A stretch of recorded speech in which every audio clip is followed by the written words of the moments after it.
करतो आणि आजच्या या विचार विनिमय बैठकीच्या निमित्तानं उपस्थित भैरवनाथ शुगरचे चेअरमन आदरणीय अनिल दादा सावंत, आपल्या सर्वांचे ज्येष्ठ मार्गदर्शक आदरणीय साईनाथ भाऊ अबोधराव, आदरणीय दिलीप बापू धोत्रे,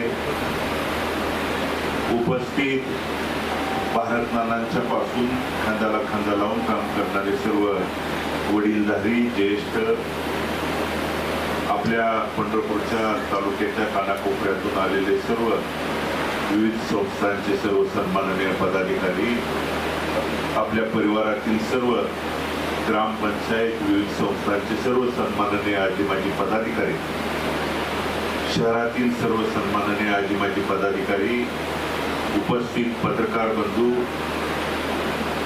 उपस्थित तरुण सहकारी मित्रांनो,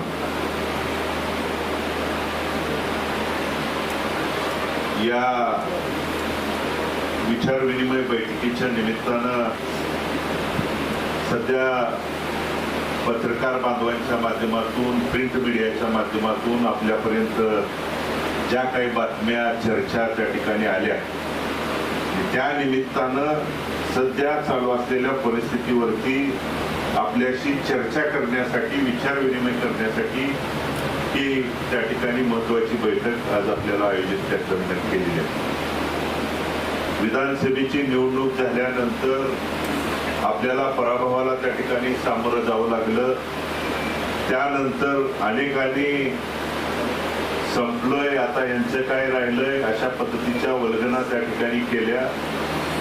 त्यानंतर आपण सर्वांनी नगरपालिकेच्या निवडणुकीच्या निमित्तानं त्या ठिकाणी जिद्द, चिकाटी, प्रामाणिक निष्ठा ही दाखवून देऊन त्या निवडणुकीच्या निमित्तानं सगळ्यांनी, यात बहुतांश करून ग्रामीण भागातले आपण प्रमुख पदाधिकारी असताना देखील नगरपालिकेच्या निवडणुकीच्या प्रभागामध्ये, वार्डामध्ये, त्या ठिकाणी भागात, घराघरामध्ये, प्रभागामध्ये जाऊन आपल्याला पडेल ती दिल ती जबाबदारी पार पाडून त्या दरम्यान आपल्यावरती पडेल ती जबाबदारी पार पाडून त्या निवडणुकीमध्ये आताच दादांनी भाऊनी सांगितलेल्या पद्धतीनं त्या निवडणुकीमध्ये जवळजवळ नगराध्यक्ष पदाचे उमेदवार असतील आणि आपल्या तीर्थक्षेत्र विकास आघाडीच्या 11 नगरसेवकांचे नगराध्यक्ष पदाचा उमेदवार महाराष्ट्रातल्या 3 नंबरच्या मताधिक्यानं जवळजवळ 11,000च्या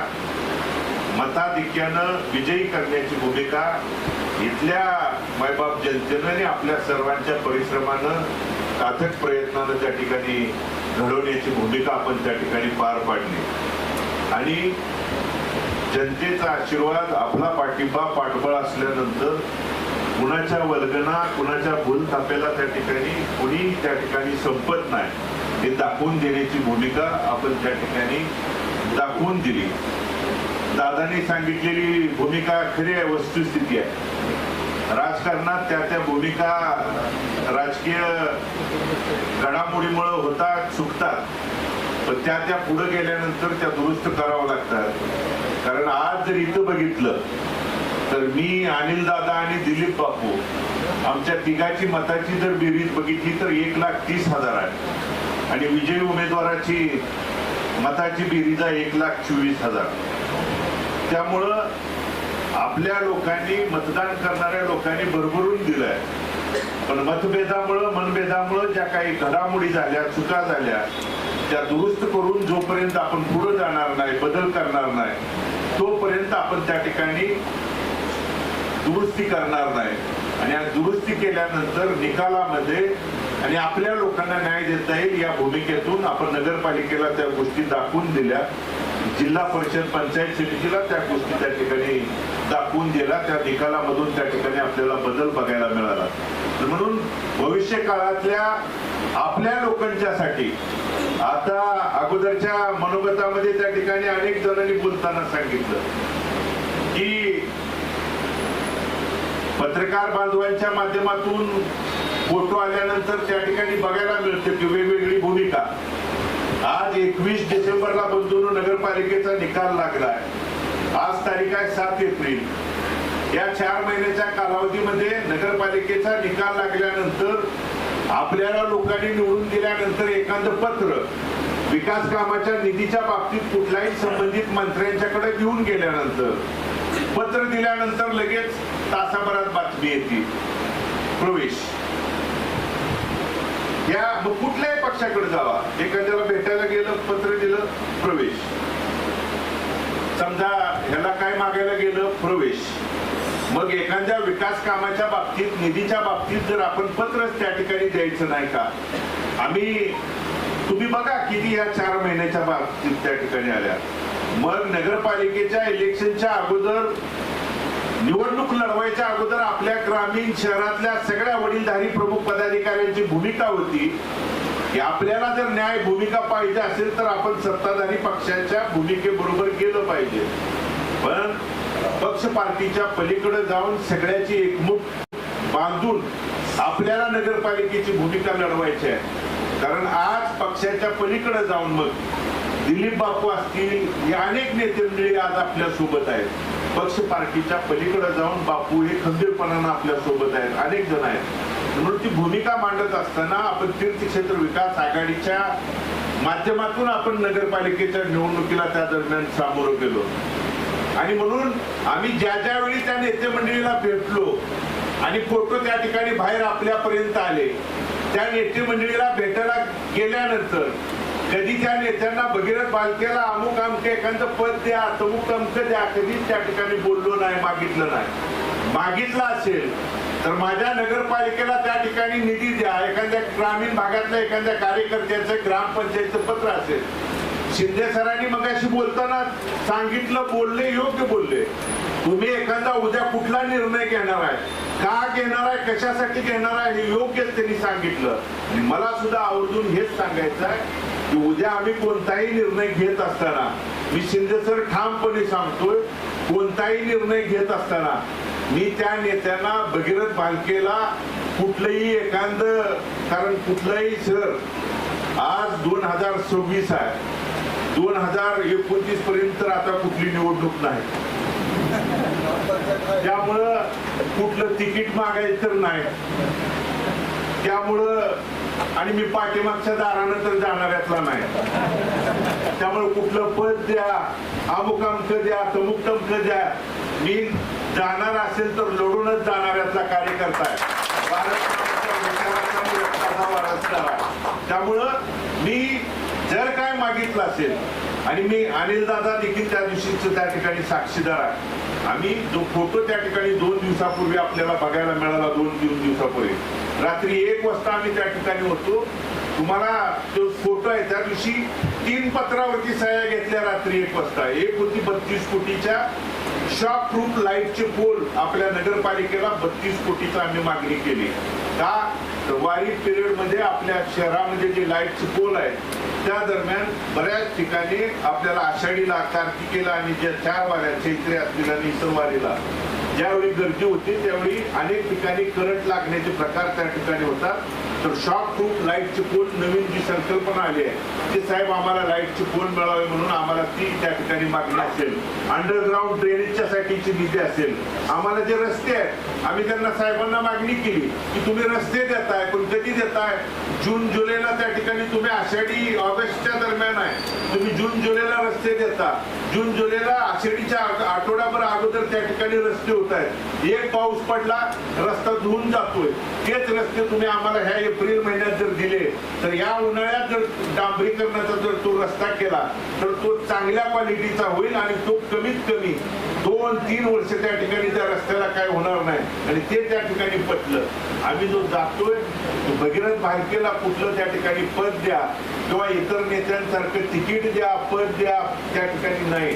तर आमच्या त्या ठिकाणी नगरपालिकेच्या माध्यमातून महाराष्ट्रातल्या 3 नंबरच्या मताधिक्यानं ज्या मायबाप जनतेनं तुम्ही काहीतरी कराल, अगोदरच्यानी केलं नाही म्हणून तुम्ही काहीतरी कराल म्हणून ज्या आशेनं त्या ठिकाणी निवडून दिलंय त्या लोकांना न्याय देण्याच्या भूमिकेसाठी आज जो निधी आहे. आणि मी सर ठामपणे सांगतो, तुम्ही जर करा म्हणून सांगितल्यानंतर जो त्या ठिकाणी सोहळा होईल त्या सोहळ्यामध्येच जर 100 कोटी जर निधी जर नाही आणला त्या दिवशी त्या ठिकाणी तर मी नाव माझं त्या ठिकाणी सांगणार नाही आणि GR काढूनच त्या ठिकाणी त्या दिवशी सोहळा होईल एवढं देखील मी ठामपणे सांगतो. आणि आपल्या ग्रामीण भागाच्या सर त्या ठिकाणी आहेत आपल्याकडं आपल्या परिवारातल्या कितीतरी ग्रामपंचायत आहेत. आज योगेशजींनी सांगितलेली वस्तुस्थिती आहे. आज आडवा आडवीचं आणि पिळवणुकीचं राजकारण ग्रामीण भागातलं त्या ठिकाणी सुरू आहे.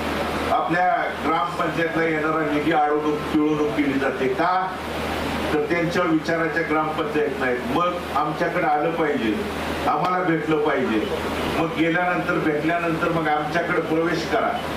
प्रवेश नाही केला तर तुमचा निधी खर्ची दिला जाणार नाही तुम्हाला तो निधी मिळणार नाही. मग मला तुम्हाला ठामपणे सांगायचं आहे की भारत नानांच्या देखील विधानसभेचा 11 वर्षाचा कार्यकाळ या तालुक्यानं मतदारसंघानं आपण जवळून बघितलाय अनुभवला. मग या तालुक्यातल्या भारत नानांच्या देखील 2009 ते 2020 11 वर्षाच्या कार्यकाळात सगळ्याच्या सगळ्या ग्रामपंचायत काय भारत नानांच्या विचाराच्या नव्हत्या. विरोधातली देखील मग रांजणी देखील काही काळ विरोधात होती परंतु भारत नानांनी रांजणीच्या ग्रामपंचायतला कधी तुम्ही विरोधातली आहे म्हणून तुम्हाला त्या ठिकाणी निधी नाही ही भूमिका कधीच त्या ठिकाणी घेतली नाही. म्हणून लोकप्रतिनिधी हा समावेशकपणे काम करणारा असला पाहिजे आणि याची जाणीव कुठेतरी त्या ठिकाणी लोकप्रतिनिधीला विसर पडलाय. म्हणून जशास तसं उत्तर देणं आज काळाची गरज आलेली आहे. म्हणून कुठेतरी हा निर्णय घेण्यासाठी आज निधीच्या बाबतीत तीच भूमिका अडवणूक पिळवणूक करायची प्रशासन हाताशी धरून पोलीस स्टेशनचा त्या ठिकाणी दंडेलशाहीची भूमिका. 2 दिवसापूर्वी झालेली गोष्ट तुम्हाला सांगतो.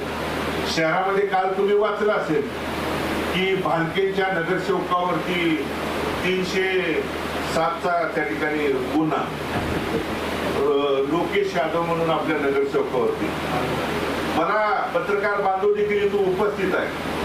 मी ठामपणे तुमच्या माध्यमातून सांगतो तो गुन्हा घडल्या वेळी लोकेश यादव जर पंढरपूर शहरात उपस्थित असेल तर म्हणेल ती शिक्षा त्या लोकेश यादवला द्या. मी ठामपणे तुमच्या माध्यमातून सांगतो लोकेश यादव तो गुन्हा घडत असताना पंढरपूर शहरात त्या ठिकाणी नव्हता. तो त्याच्या मित्रांच्या बरोबर बाहेर त्या ठिकाणी फिरायला गेला होता.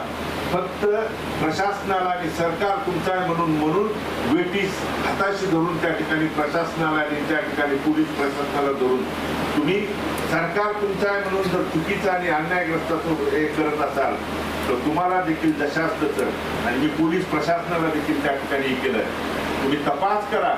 जर तो त्या ठिकाणी त्या गुन्ह्यात सहभागी असेल त्याचा हात असेल जरूर कारवाई करा. माझा असेल तरी कारवाई करा. पण नसेल आणि जर तुम्ही जाणून बुजून जर त्याच्यावरती कारवाई करणार असाल तर मग मात्र आम्हाला देखील रस्त्यावर उतरावं लागेल. म्हणून ह्या कशासाठी कोणती त्या ठिकाणी भूमिका आणि गोष्टी म्हणून आम्ही जी भूमिका घेतोय भगीरथ भालकेला कुठल्या पद त्या ठिकाणी कुठली सत्ता किंवा ह्या गोष्टींसाठी नाही तर पुढचा काळ. आणि काही लोकांनी जाणून बुजून त्या ठिकाणी सुरू केलंय की मग 2029ला कसं महायुतीचं सरकार आहे मग हे तिकीट ह्या